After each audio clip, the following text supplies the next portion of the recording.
Happy Monday, everybody. Welcome to another edition of 108 Stitches Baseball Talk. Look at that logo Candy Ebling design. And Candy, what took place before this show?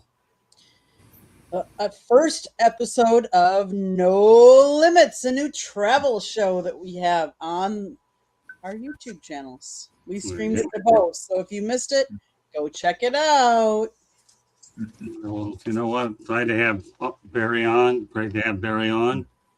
And Uncle Warren's always great to have you on as well. And then Candy and I. So we'll bring you all the diamond doings here today. Well, you know what we're going to do?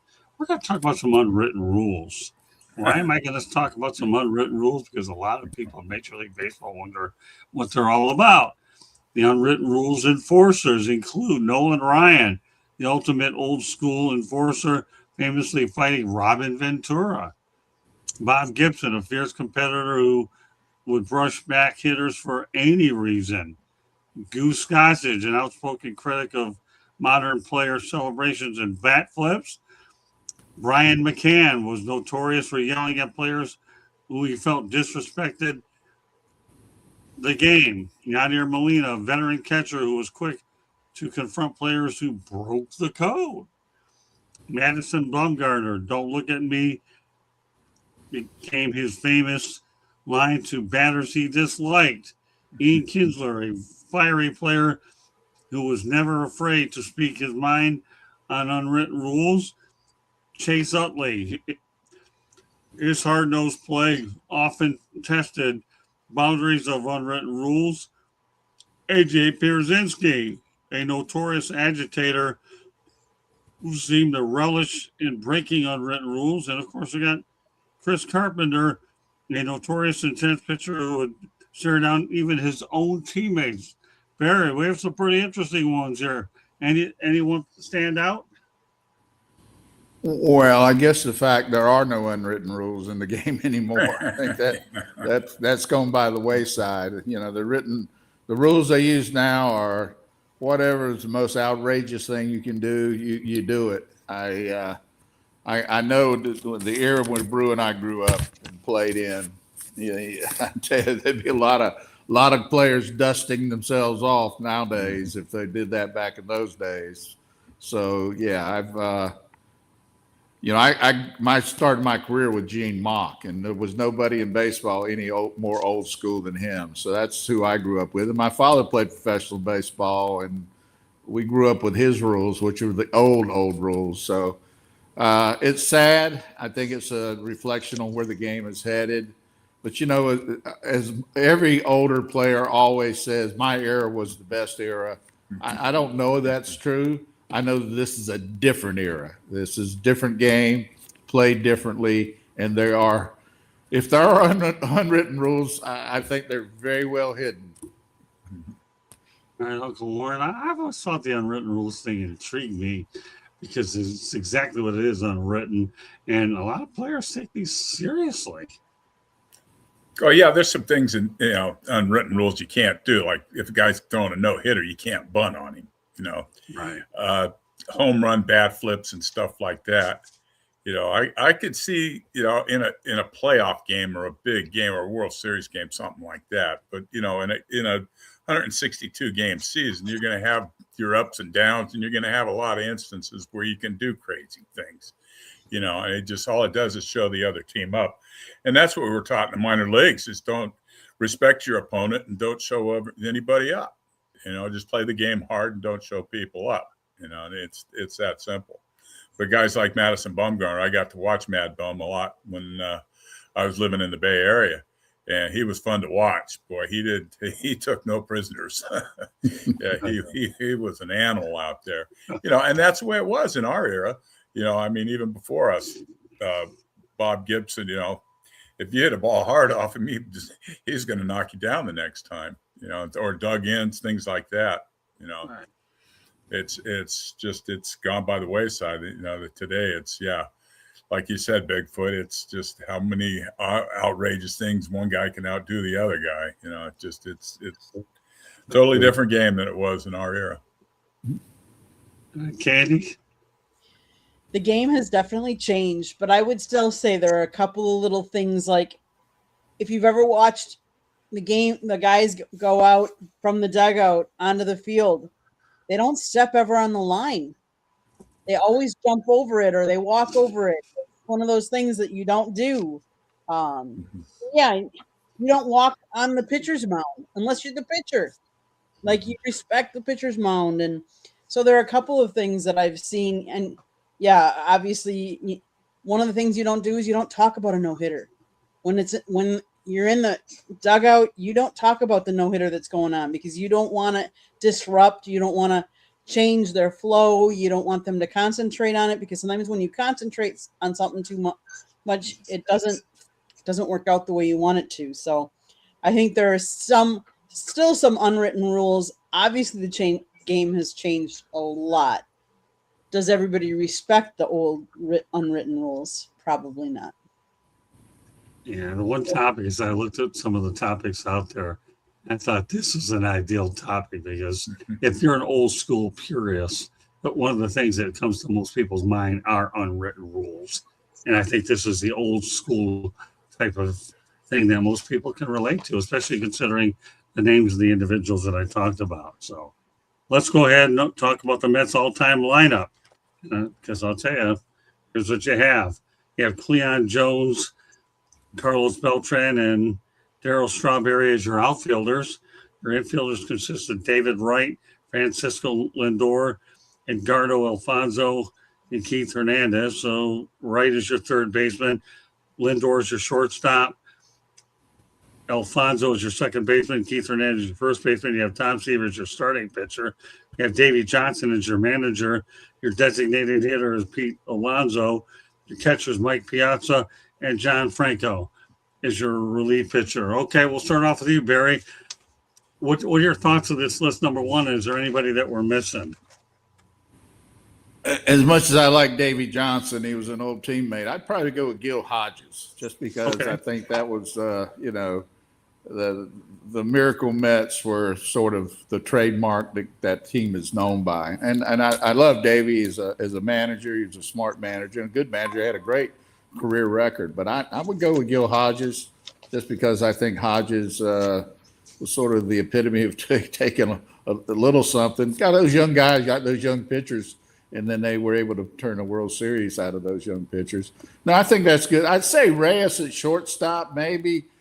Because not to say he's as good a player, he was a really good player for a period of time, but probably, from the standpoint of longevity, I was looking at some stats today. He was there about 14 years. So, he was a very good player for them. And, you might have to put him ahead of the guy, who'd you say it was? The shortstop. Francisco Lindor. Yeah, Lindor's a great player, probably a Hall of Fame player. But from the standpoint of just the Mets, Reyes you wouldn't be hurt saying Reyes is their all-time shortstop. Yeah, Uncle Warren. Well, what the Mets were known for, especially in the late '60s, early '70s, was pitching.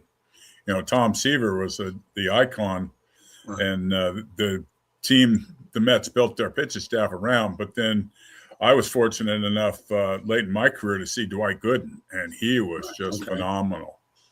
He pitched a game against us one night in Shea Stadium where Keith Moreland hit a ball down the first, hit a breaking ball down the third baseline, and the ball rolled down and hit the bag. That was the only hit we got that night. And there hadn't been a no-hitter thrown by a Mets pitcher. It took forever before they finally threw one. And that was as close as they came. And we didn't hit a ball hard off him the entire night. He was just dominating early in his career. And then they had Tug McGraw, had great success out of the bullpen with the Miracle Mets. They have a number of great pitchers. Nolan Ryan, who came up through the Met system. And I asked Tug one day, I said, who taught that drop and drive? Because they don't teach it anymore. It's stay tall and fall. And drop and drive was the longevity. The guys like Seaver, the Nolan Ryans, Jerry Kuzmans, Tug McGraws, they pitched 20 years. It was, you used your legs and took a lot of strain off your arm, but that's the Mets' legacy of pitchers is just second to none. Yeah, you read off a lot of great names that could easily. A name that stands out to me that you did talk about, Uncle Warren, Dwight Gooden. You talk Right. about some Tampa products. Tampa's known for a Mhm. lot of products, and Strawberry and Good came out of the Tampa Bay area. Go ahead, Candy. Scott, who did you say for first base? Keith Hernandez. I'd also give Pete Alonso. I mean, he was Well, good for them. He had played a lot of games. well, Had a, he's listed as a designated hitter, but yeah, he did play first base. and But he's on the list. who would you put in outfield? I'll go over it again. That'd be great. Thank you. Cleon Jones, you probably haven't heard of. Carlos Beltran and Darryl Strawberry. You could put Mookie Wilson in there. He played outfield for how many games? He played for 9 years back in the day with them. I would probably add him. The other one you could add Brandon Nemo to the list. He played for how many years too? So just some other names I would just kind of throw out. They've had a lot of, like Warren was saying, I was going to say Dwight Gooden. I remember watching him pitch. He pitched really well, so you never wanted to go against him. You could put Jacob deGrom in there too. And the other name that you might want to put in there would be John Franco. I don't know if you put him in there. I think he was our reliever. Yeah, he was on the list, Candy. Okay. But you mentioned a lot, and there's definitely some worthy names that belong in there for sure.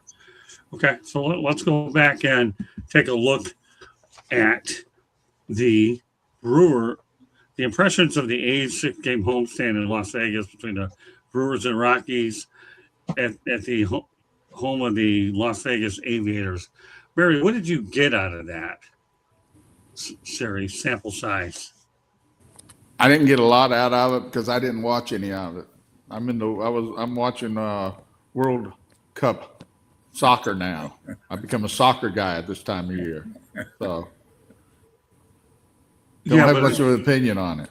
You don't have much of an opinion about the A's hosting the Brewers and the Rockies at all in Vegas? I'm sure that I really haven't been watching it. I'm sorry. No, that's okay. I don't have a problem with that. That's no big deal. Okay. Uncle Warren, what are your thoughts? There's going to be a lot of runs scored there. It's the first game between the Brewers and the A's ended up 15-14. Right. So they're going to score a lot of runs. And I looked up the elevation of Las Vegas. It's 2,100 feet. The only other place, Denver, is higher. And they talk about Phoenix 7. It'd be a big ballpark because the ball flies there, and they're only at 1,000 feet. So they're going to have to do something, Humidor or big ballpark, whatever. However they structure that facility is there's going to be a lot of runs scored, which is going to make it exciting for the fans. You come. It's fun to see a 1-0 game, a pitching duel, but boy, fans want to see home runs. They there's an old saying, chicks love the long ball. See, as I understand, that new A's ballpark is going to be in a dome stadium, if I understand, or at least I think it's retractable or dome. Candy? There was a lot of things in that game. The first game that Warren was talking about lasted 4 hours and 14 minutes. So we're talking about trying to shorten the game, and yet here with all those runs, it's the longest game in MLB this season. 34 is the number of hits the two teams combined for. It's kind of crazy. 29, the number of runs two teams combined for. A combined 21 runners were left on base, 11 by Milwaukee, 10 by the A's. 17 is the number of players that recorded a hit that game. There were 12 runs driven in with 2 outs in that game. It's just kind of crazy. It was a 3-game series. The next game was a 7-5 game, and then I forget what the third game was, but that stadium is going to have a lot of runs, like Warren was saying. Like they, whether it be the air, the length of the field, they were just seeing the ball really well, and they were launching it. So unusual, but kudos, for them to get the games in and play in a different venue. Well, again, it was a sample size exactly for the Las Vegas market. I think they're set to move in 28, Yes. if I remember correctly. Yeah, that's So, correct. yeah, we'll see how that all plays out. It's time for Warren's fastball. Go ahead, Warren. What's on your mind this week? Well, I've been talking about the new rules and the way they've set things up. And the one rule I do like is the pitch clock. Because it gets the ball, it keeps play moving instead of guys getting the ball and walking around the mound.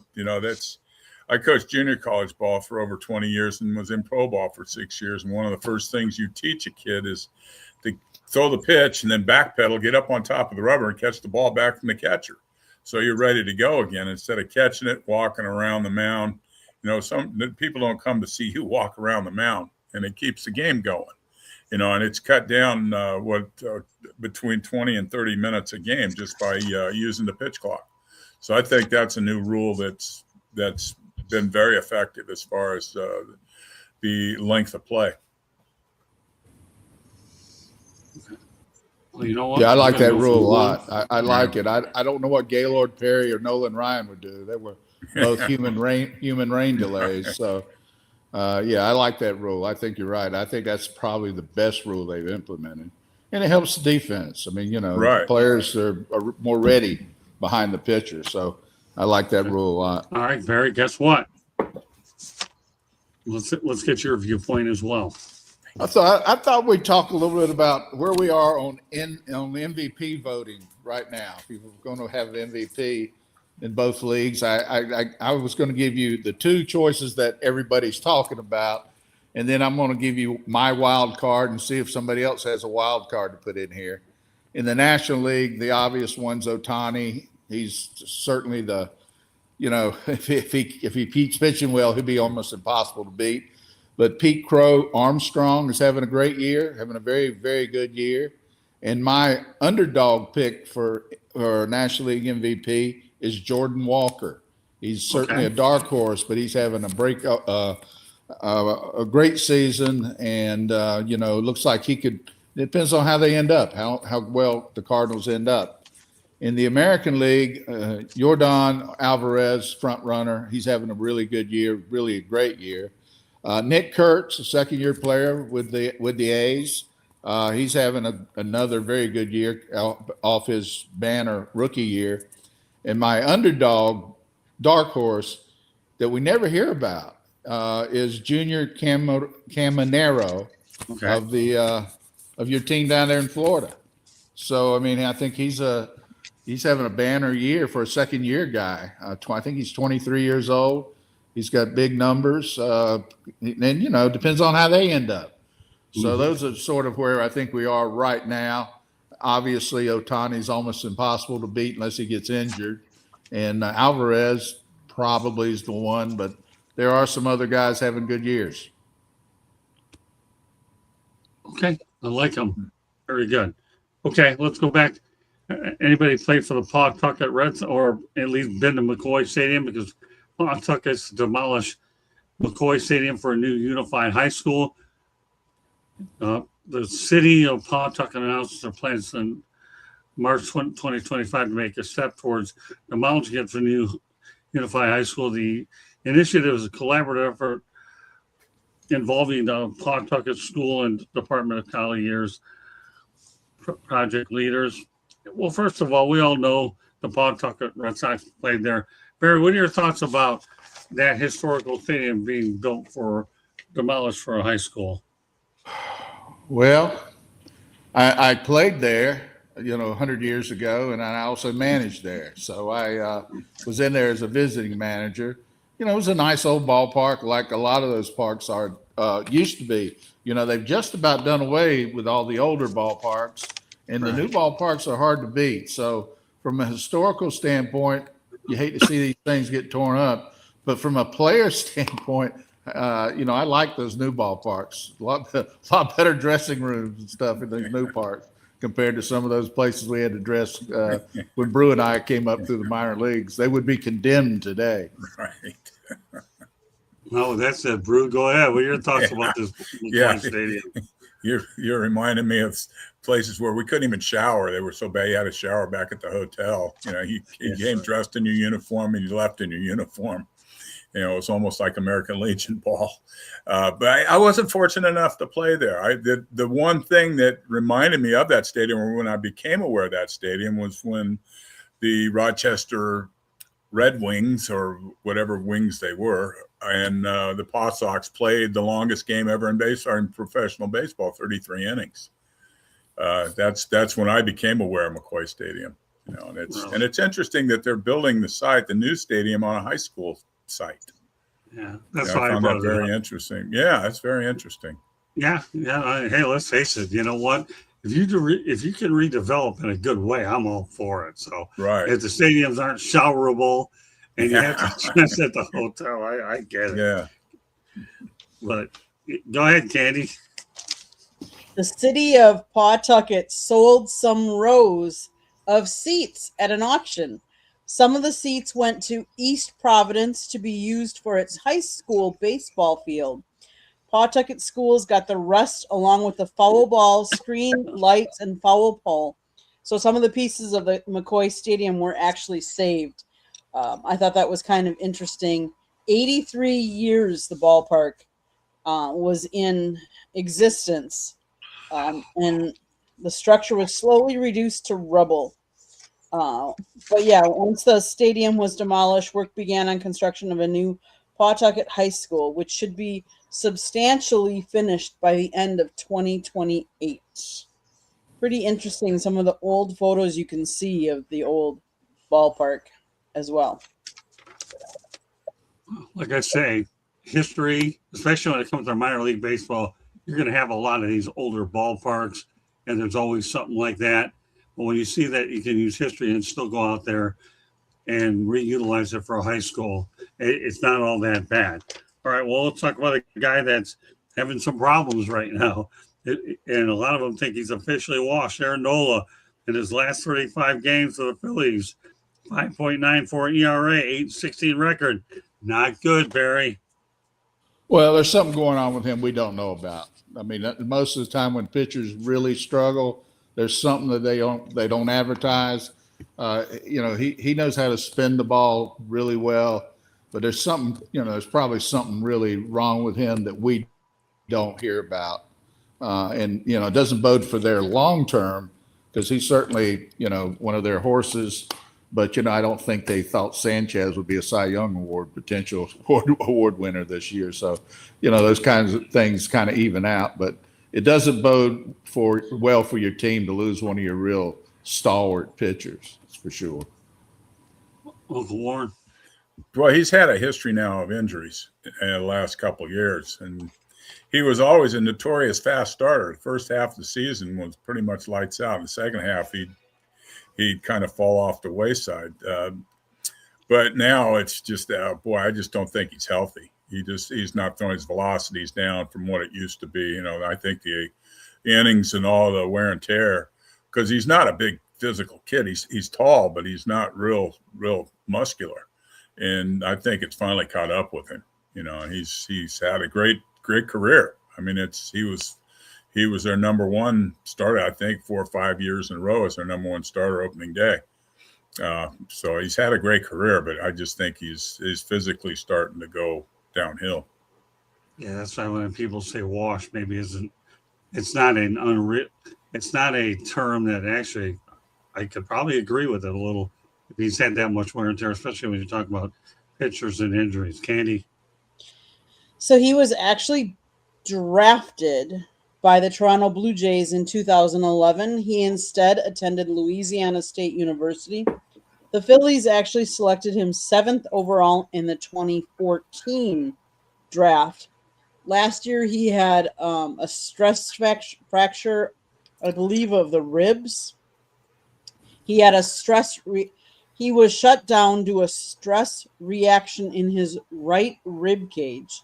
And then he was transferred to the 60-day, and then he made 17 appearances, all starts for the Phillies over the course of the 2025 campaign, in which he compiled a 5-10 record, a 6.01 ERA with 97 strikeouts across 94 and a third innings pitched. He has pitched for quite some time. I think the innings are catching up to him, Warren. Like he has he's his win-loss record is 112 and 95. His earned run average is 3.93 since he came in the league, and he has thrown 1,970 strikeouts. One of the MLB records that he holds is the most consecutive strikeouts in a game, 10. He is tied with Tom Seaver and Corbin Burns for that. But yeah, a pitcher that's pitched that long, just he doesn't seem to have it. Sometimes when you get injured and you get injured and injured, it's hard to keep coming back from them and throwing at the elite level that we're all used to, especially when you see some of these rookies come in and how hard they're throwing, that it's hard for someone to keep up. Maybe he needs to be going into a reliever role where he's not going in and he's not throwing as many innings and have the stress on the arm that he has. So it's hard. It's always hard when you're at that tail end of the career and you don't have the stuff like you used to. Well, that's something Don Mattingly, I'm sure, will figure out by the end of the year. He knows he's got a good pitcher. Now the question is, like you say, Candy, how to utilize him. We'll stay on pitching while we're talking about it because baseball history, March 6, 2014, Dr. Frank Jobe, pioneer of Tommy John surgery, passes away. Let's go over some of the particulars on him. A lot of pitchers should be thankful for this guy. I still think he belongs in the Hall of Fame. But Frank Jobe was an orthopedic surgeon for the Los Angeles Dodgers who specialized in sports medicine and became one of the most influential doctors in baseball history. On September 25th, 1974, Jobe performed the first successful ulnar collateral ligament reconstruction, later known as Tommy John surgery, on Tommy John after the pitcher suffered a severe elbow injury.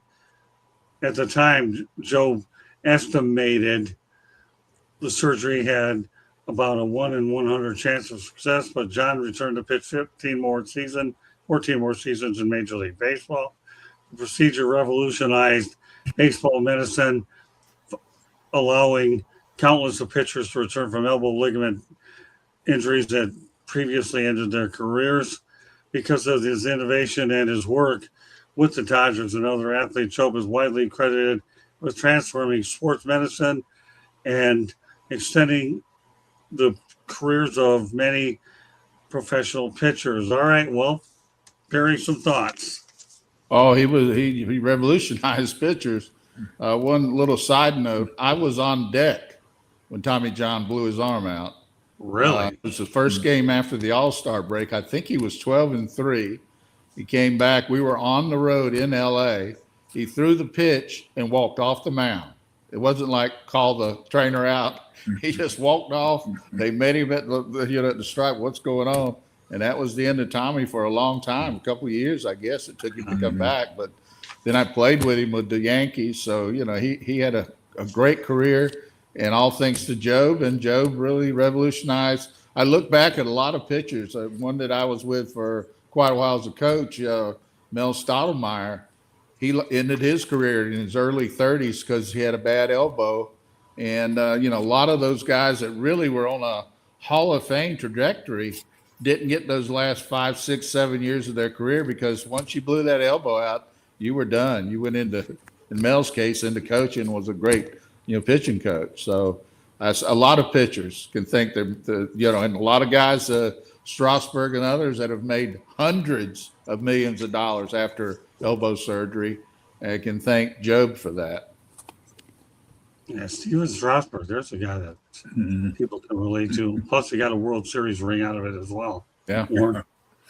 Well, I was fortunate, or not really fortunate, but I went to the Curlin Jobe clinic. And I can't remember. I think it was Dr. Curlin. I had shoulder problems, and he laid me out on a table, and I put my arms on the legs of the table, and he pressed down on my teres minor and says, "It hurts right there," and I almost jumped off the table. And they said, well, just take him back to Philadelphia and shoot him with cortisone. But the Phillies wouldn't do it because I was too young at the time. And I also had Tommy John. I snapped the ligament UCL in my elbow in 1989 playing in the senior league down in Florida. So, and the interesting thing, when I was coaching for the Phillies, my first year, I did the Gulf Coast League. So I had extended spring training. And at the Phillies in those days, the kids that had Tommy John the year before or 2 years and are building back up to pitch again, they brought him in to extended spring training. And now we got him on the mound, got him in shape, and we were playing games, and we gunned every pitch. So we knew velocities. And now I'm going through, at the end of the day, I'm making my report, and I'm looking at the velocity. This kid was 88 to 89. Now he's still in 93. And I'm going, and it was like 5 kids, and they're all 3 to 5 miles an hour harder than they threw before they had Tommy John. So I finally went to the trainer and said, what's going on? He said, well, what it does is they suture that ligament back together, and they clean out the loose fragments in the elbow, the bone chips or whatever, and it frees the elbow up to pitch back to where they're capable of pitching. I said, boy, you better not let kids know, because they're all going to be signing up for Tommy John so they can throw 5 miles an hour harder. Oh. Yeah, it's amazing what that did. And he should be in the Hall of Fame because he revolutionized the medicine, sports medicine, especially for baseball, shoulders and elbows. Yep. Yeah, that's baffling. Why Tommy John? I mean, Frank Job's not in the Hall of Fame. I just can't figure that one out. Yeah, it doesn't make sense. No. Candy? Yeah. Did you know a little bit more about Frank Job? He actually was born in Greensboro, North Carolina. He enlisted in the United States Army. He served in World War II as a medical staff sergeant in the Army's 101st Airborne Division. He landed by glider at Normandy and later was briefly captured during the siege of Bashkan in the Battle of the Bulge. Successfully escaping, he went on to be awarded the Bronze Star Medal, Combat Medical Badge, and Glider Badge with 1 star. He has performed, obviously in 1974, Tommy John surgery. That procedure has become so prevalent, an estimated 1/3 of all major league pitchers have undergone it. He also performed the first major reconstructive shoulder surgery on a big league player in 1990, which allowed, again, Dodger star Orel Hershiser to continue his career. He has performed it obviously many, many times. His name has periodically been informally mentioned by sports writers, fans, and players alike as worthy of a nomination for the National Baseball Hall of Fame. They even launched a website to try and help him get in there. He was honored during the Hall of Fame weekend on July 27th of 2013. Hall of Fame President Jeff Idelson said Job's work is a testament to the positive role of medicine in baseball's growth. Tommy John attended, praising Joby by saying, I think there should be a medical wing in the Hall of Fame, starting with him. Yeah, well, I think we'll agree on that. But another good story I want to bring out. Former MLB pitcher player donates kidney to his son, said it was a no-brainer. That person I'm talking about is Dickie Thon. Tell you what, this to me is unbelievable. Dickie Thon donated a kidney to his son. There some thoughts. It would be more unbelievable if he hadn't. I mean, to me, that's a no-brainer. You don't even they don't have to ask you twice about that. Mm-hmm. You have a child whose very life depends upon it. You donate whatever they say, whatever they want. They can certainly have. But it's good. It's a show of the character. I played against him, and can't remember if I played against him or coached against him when he was with Houston. When you get old, it's hard to remember the era whether it was playing or actually coaching. But yeah, that's a good story. Obviously a man of character. But I tell you, it'd be hard to. I don't know many fathers would pass up the opportunity to give whatever to save their child, for sure. Yeah, great points, Barry. Go ahead, Warren. Yeah, I mean, there's no question about it. It saved his son's life, and that's a no-brainer. Whatever your son or daughter needs, he's more than happy to supply it if you can. And I was fine. It was interesting. His son's coach with the Dodgers in AAA and played in the minor leagues, but I don't believe ever played in the big leagues. But Dickey was a good player. I remember facing Dickey. He was a good player. Candy. Yeah, Joe was a former minor leaguer and current Dodgers organization bench coach. Had been battling kidney disease since 2011. His health deteriorated in early 2025, forcing him to go on daily dialysis while coaching. Right. When he required a transplant, several family members volunteered, but Dickey, who was 67 years old at the time of the operation, turned out to be the best match. Both father and son recovered smoothly from the procedure. And Dickey said it was a no-brainer. You do whatever you need to for your kids. And this shows there was no limit to that. Yeah, you know what? I love stories like this. That's why I bring them out. So, okay. Well, if you're looking for a possible manager for the New York Mets, David Ross would love a chance at the Mets job after his ex-bench coach Andy Green is done. As interim, the former catcher could be right for the job. Obviously, Green was his bench coach in Boston. So, Barry, what are your thoughts about maybe David Ross being a candidate for that Mets job?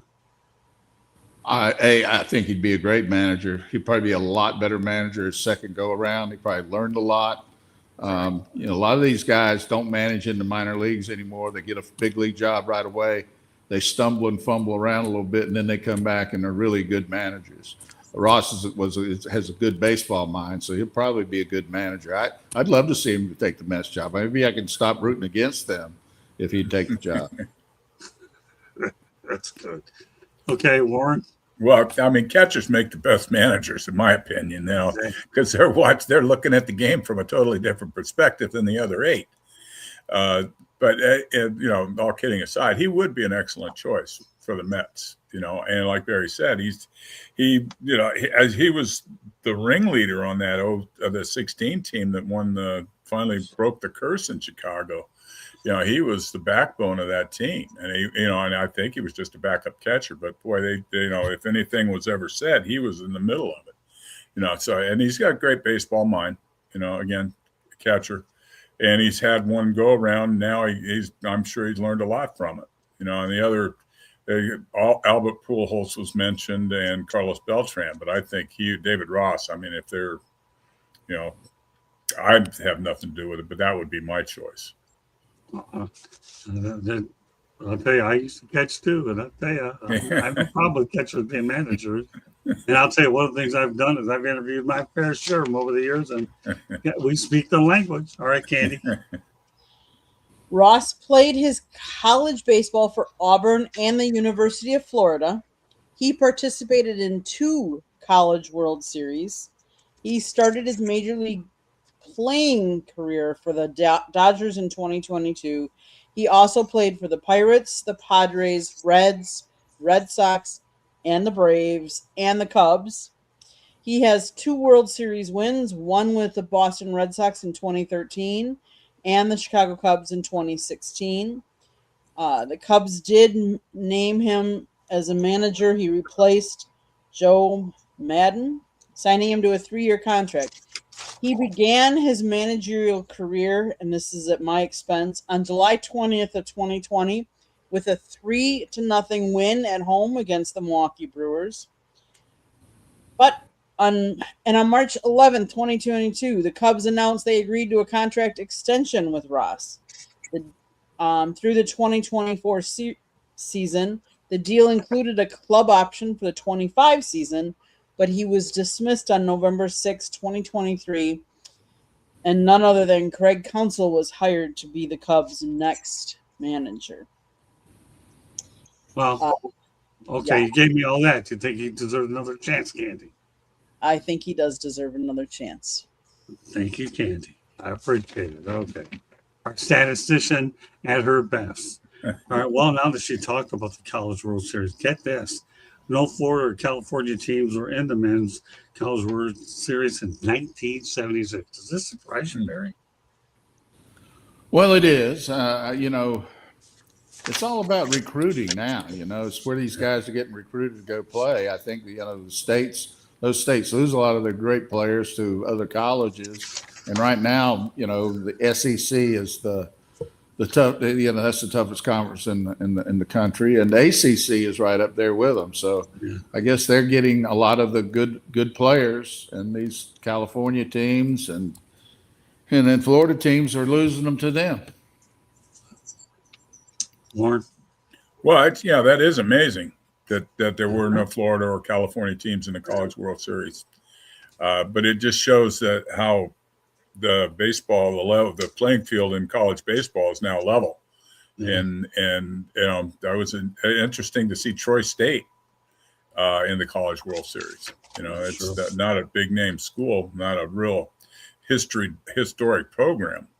But that's, it changes every year now. So you open the season and everybody's got a chance to get into the College World Series. It's a pretty level playing field, which is great. It's really great for college baseball. We talked about Coastal Carolina last week. You bring up Troy State. Some of these underdogs here are getting in there. Candy? NIL is, maybe affecting this a little bit too. The money's going where in different places.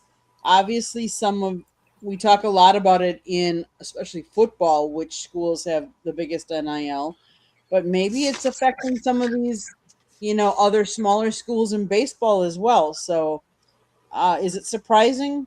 It is a little, but it's also a sport that's growing and, doesn't always have to have the stronghold of Florida or California teams.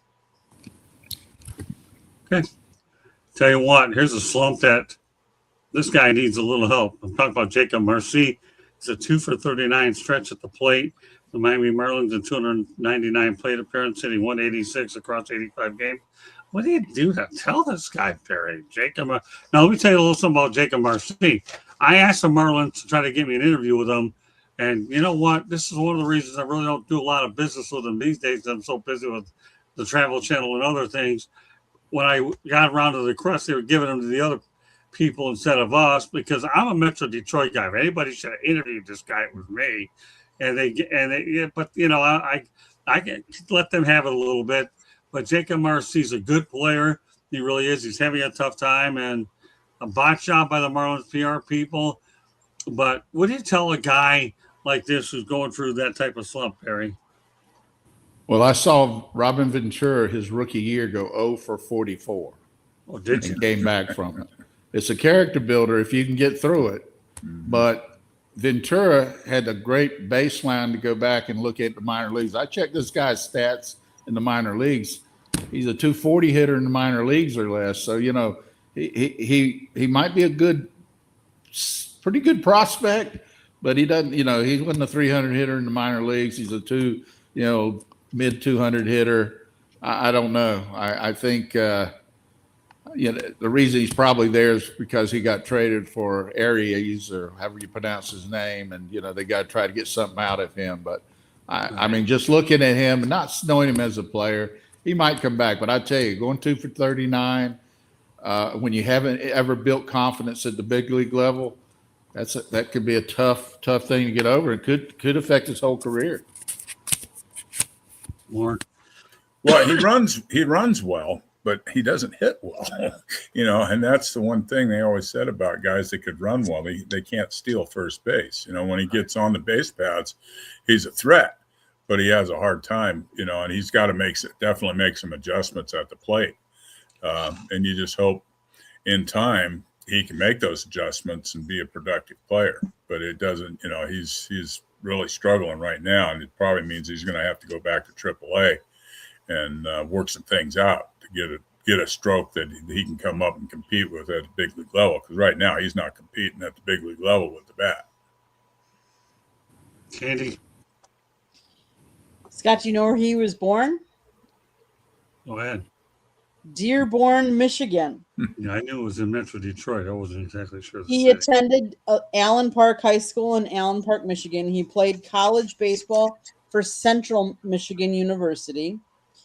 He was drafted by the San Diego Padres in the 6th round of the 2022 draft.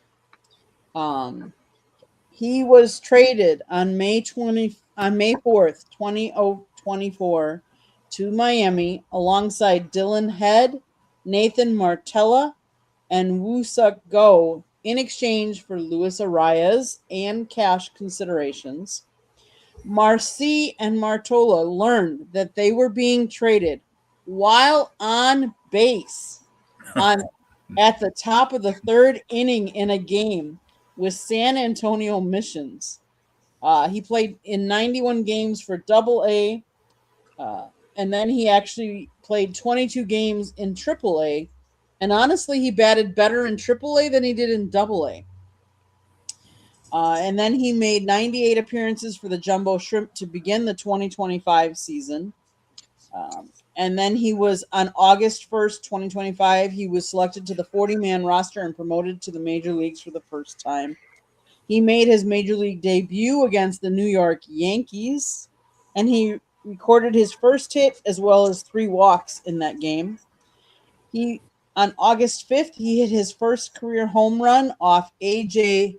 Blau of the Houston Astros, and he won National League Rookie of the Month for August of 2025. Baseball players go through slumps, and I would especially say probably more so as rookies get up and into the league. He obviously needs to work on some things. Could I see him going back down to the Jumbo Shrimp for a little bit? It's definitely within the reason. Yeah, if you have to get your confidence back, that's the place to do it. All right, let's talk about our featured topic of the night. Montreal Expos, the greatest team that never was. Okay, let's go back in time. We're approaching a potential strike here, lockout. The best team in record at 74 and 46 games clear in the East. Felipe Alou had Montreal built for a title run. And the strike hit in 94 and he raced the World Series. So let's go over some of the things. The particulars. The best in the game. By August, they sat alone in the top spot. 74 and 40, the best record in baseball. And 6 games clear of Atlanta. From June 1st, they ran 44 and 18, and pulled away from the pack. A 105 win pace is what you were looking at the time, and a whole city dreaming on October. Felipe Alou, we talk about it, he's first Dominican-born manager in a big league history, ran the show, and he pushed every right button. Talk about a low-budget roster. He made something out of it. But he did. He was cool in the dugout and fearless in the lineup card. The man could manage. The bats, they scored at will. With 585 runs, better than a 5 a game. Moises Alou racked in 339, where Larry Walker brought the power. Marquise Grissom flew on the bases. Will Cordero anchored the middle, and 5 of them made the All-Star lineup. The rotation, well, here you go. The arms that match the bats, and then some. Ken Hill won games top. Jeff Fassaro brought the heat, and 22-year-old Pedro Martinez, get this, just getting loose. The staff posted the best ERA in baseball, young, deep, and nasty. The bullpen, well, you got John Wetland slammed the door, and with 25 saves, the kind of heat that would soon launch a Yankee dynasty. Mel Rojas set him up and could close in on a pitch. The pen turned every lead into money. The strike, well, we all know that was the beginning and the end for baseball in Montreal, but the players walked and the season stopped cold. The best team in baseball lost its shot in October, and the free standings froze. Montreal on top, and the dream froze with them. The ones that got away, well, there were a lot of players that did get away. You have 1995 took the team. Walker left.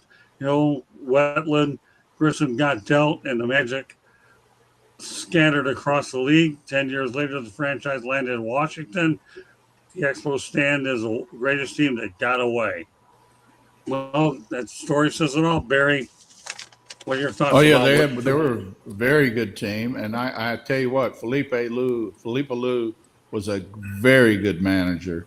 I coached against him at the big league level when he was managing.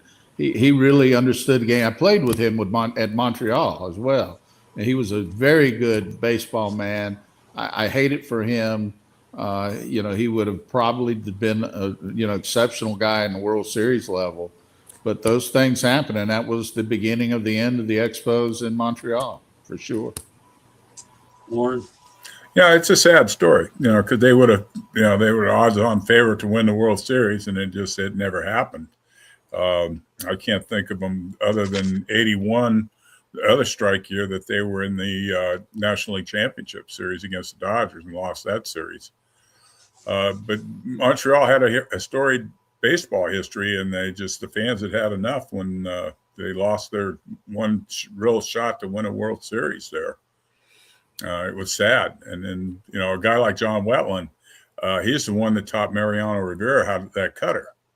He threw a cutter and he taught to Mariano. And I mean, the rest is history. So they had some great players, and Mel Rojas ended up being a closer as time went on after Wetland left. They had some great talent. Moises Alou had some great years with the Cubs. Marquise Griffin played for another at least 10 years. They had quite a team.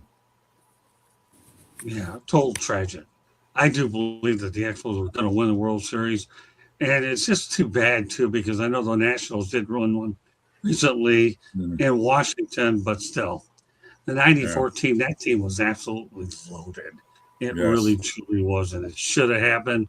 And obviously, we approach a time where we could be looking at another lockout. Well, it's inevitable that the lockout / strike is inevitable because they're so different, the salary cap. So we'll see what other team potentially, whose best shot may not be a shot. And hopefully there's not a repeat of what happened to Montreal. It was totally tragic. Candy? The Expos were a dying franchise, pitiful payroll, low attendance, middling results on the field. But in '94, a long period of rebuilding finally yielded results. The Expos led the National League East 6 games ahead of Atlanta Braves, a team that spent twice as much money on players' salaries. Attendance was up. Many thought they were a lock for the World Series. But then the labor dispute came. The 1994 strike was the 8th and most serious work stoppage in baseball history. It lasted from August 12th of 94 to March 31st of 95, ending the 94 season and delaying the start of the 95 season. A total of 938 games were canceled. The following season, the Expos finished 5th in their division. Most of the team's core players were traded to other teams in the 3 years following the strike. By the team's financial woes dragged on for another decade. Attendance continued to decline. By 2004, the team attracted an average of just 9,356 fans to the home stadium that had a capacity of 46,500. And then on October 3rd, 2004, they played their final game there. Sad to see, especially since they had such a good team.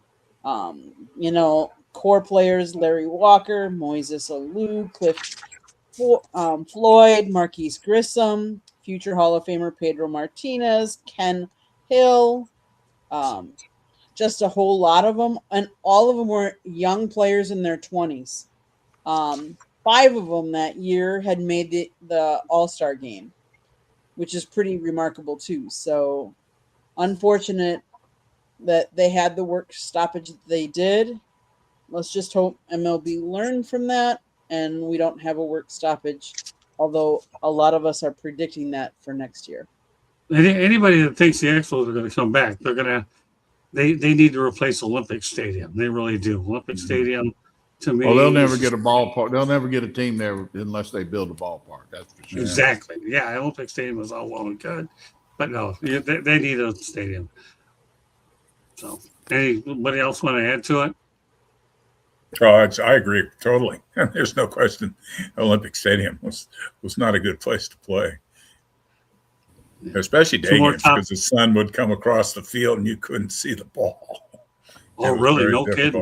Yeah, day games were very difficult, and it wasn't a good place for the fans. They were like right, or a ballpark away from you. They were way back. Yeah.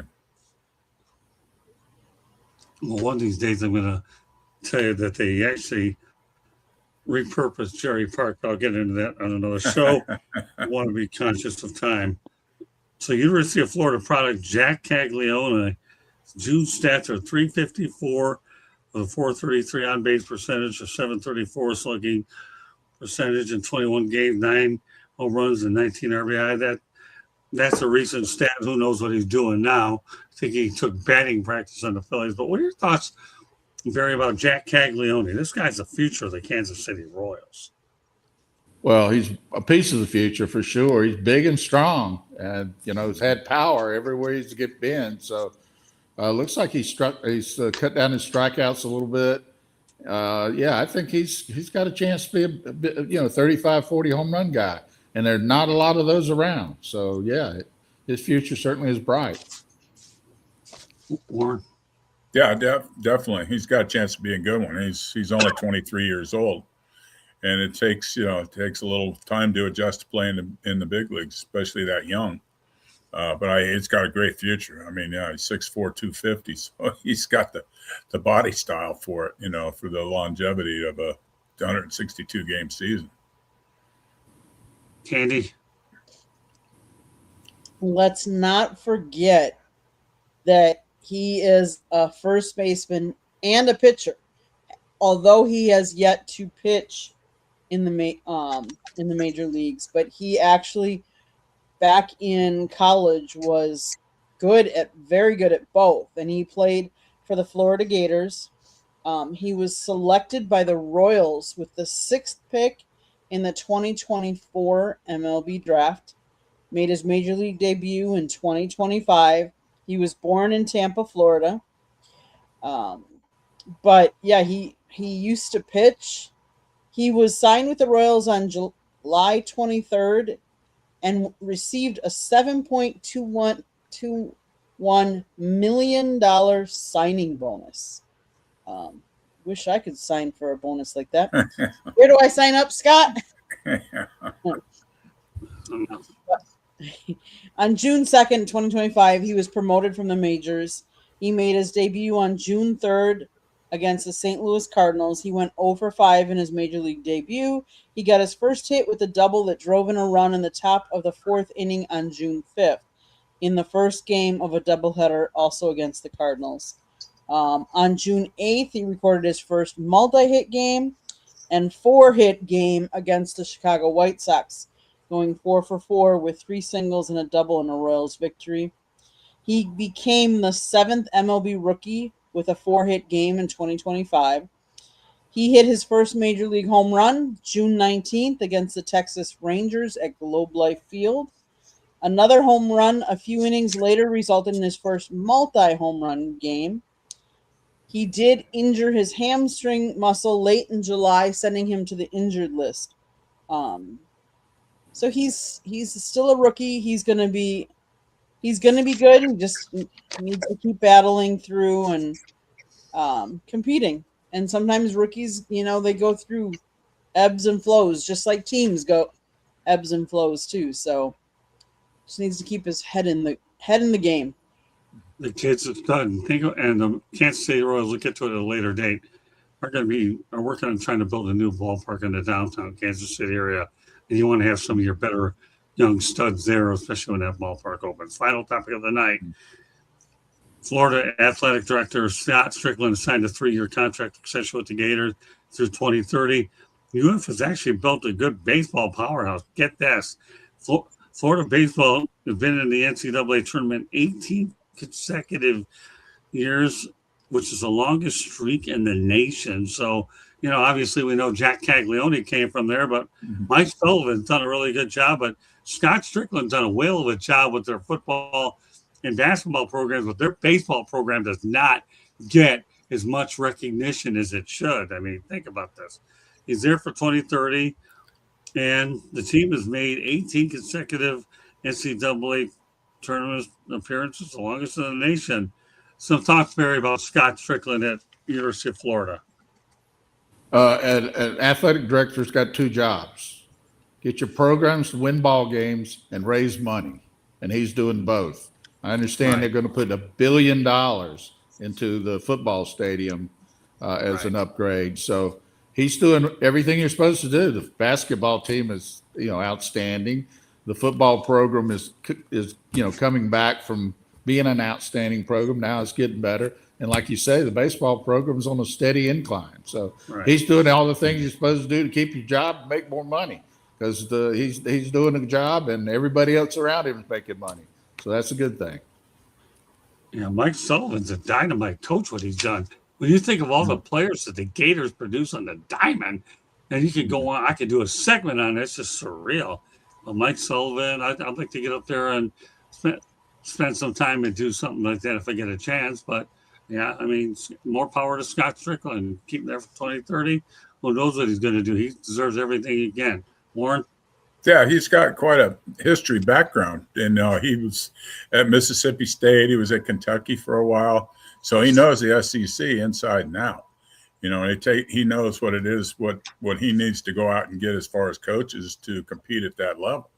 And obviously he's doing a great job, because the University of Florida is competing in all sports. They're not just a football school or a basketball school or a baseball school. They're competing in all the major sports in college.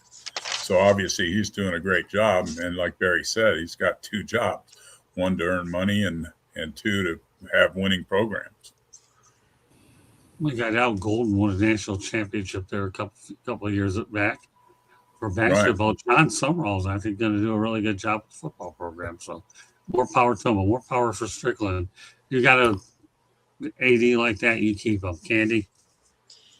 He was hired on November 1st of 2016. A dozen national championships under his tenure. Women's tennis 2017, men's outdoor track and field, baseball, men's indoor track and field, men's tennis, women's indoor and outdoor track and field, men's golf. He has 42 conference titles that have been already added to the mantle during his tenure.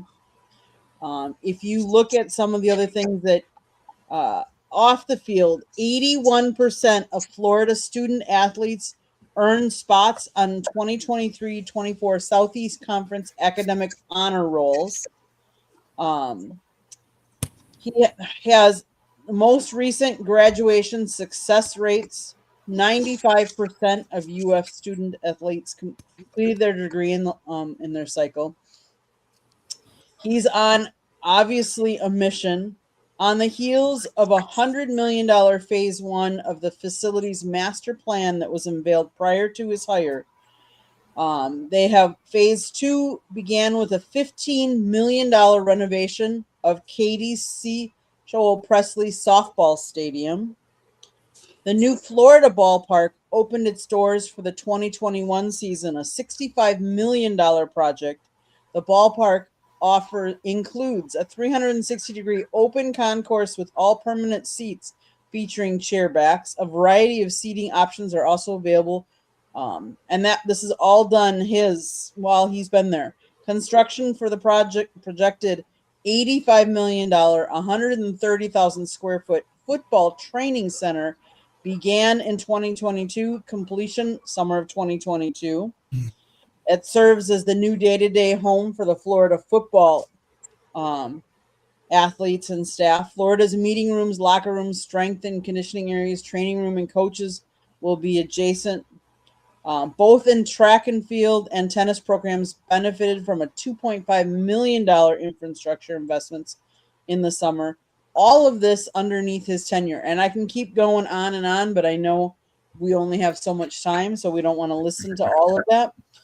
But he has done a lot for the University of Florida, and they've had good results to show for it. So I'll leave it at that. Yeah, more power to him. Again, another athletic director making sure his fourth program has done exactly what it's done. They've won national championships in every sport, and there's no question to think. I do believe in my mind that the baseball program, 18 years in the NCAA tournaments, remarkable. All right, well, that does it for our topics tonight. So with that said, just a programming note, we will not be on next Monday night as Candy and I will be headed to North Carolina. We'll see Barry, though, probably at the end of the week. Looking forward to seeing my old skipper in person. Obviously, I'll give him a book and we'll hang out, talk some baseball. Warren, one of these days we got to get together. Yeah, when definitely. that time comes, we will. But meanwhile, Barry and I are going to be hanging out. So have a good time. Yeah, so in 2 weeks, so we'll be back in 2 weeks, right at 8:00 Eastern time. Of course, Candy has a No Limits travel show. So, any closing thoughts on tonight's show, Barry? No, it was fun. Enjoyed it. We had the four smartest people in the room on the show tonight, which was got rid of those young dummies that we have to deal with. So glad to be here, buddy. I'm glad to have you on there. Having you and Warren to me is an absolute blessing, and that's all I can say. You and Warren to me are two of the closest people I have in my life, anyways. And to see you guys every Monday night, you have your own segments. To me, makes the show more complete with the two of you on there. But yeah, we had a good time, the four of us. We covered a lot of ground as well. Any final thoughts, Uncle Warren? Oh no, it was a great show. Enjoyed it as always. And you can see me here on Monday nights. Yeah, you got it. Well, I got Barry, I got Warren on Monday night. Candy, one last station break, and then we'll call it a night. Well, the only last thing I would say is everybody enjoy Major League Baseball's All-Star Game, because that will happen before we are on the next time. So enjoy that. But with that being said, South Florida Tribune Publishing Company published a book, Lessons from the Microphone, Tuning into the Enduring Wisdom of Visionary Leaders. It is written by our host, Scott, the Motor City Madmouth Morganroth, talks about his 40-plus years in the media business and how it has changed. Go get your copy today. It's available on Amazon, Barnes & Noble, Kindle, Google, and Apple Books. Audiobook is also out there. There's a link on our website, www.southfloridatribune.com, where there's a plethora of great content, so go check it out. If you like to listen to podcasts, you can find us wherever you get your podcasts. If you see the red subscribe button in the lower right-hand corner, that means you have not yet subscribed to us. See that QR code in the upper left? Click it, like us, share us with all your friends and family, and turn on your notifications so you're notified every time we go live. Last but not least, Destination Discoveries Media Network. That is the QR code now up there. That is our new YouTube channel. It talks all things travel. Go check out the channel, hit that red subscribe button, turn your notifications on so you're notified every time we put up a new video. We are putting up all kinds of videos about our travel, and preceding this show tonight at 7:10 was No Limits, a revamped No Limits. It's a travel show. Rob and I talked 30 minutes about traveling, so go check it out as soon as you can. Back to you, Scott. All right. Well, that said, that does conclude this 608 Stitches Baseball Talk. On behalf of Barry Bigfoot and Warren Brewstar, our star on the show. Of course, they both have segments. Candy Appling, my name is Scott Morganroth, Motor City Madmouth. Thank you for joining us. We will see you in 2 weeks.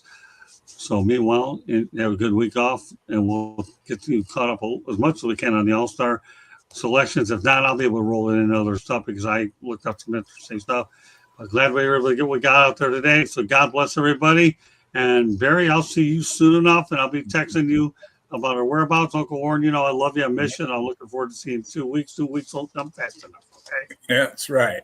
All right, well, that does it for us tonight. God bless. Tomorrow night, we have Inside the Pigskin at 8:30 p.m. Eastern Time.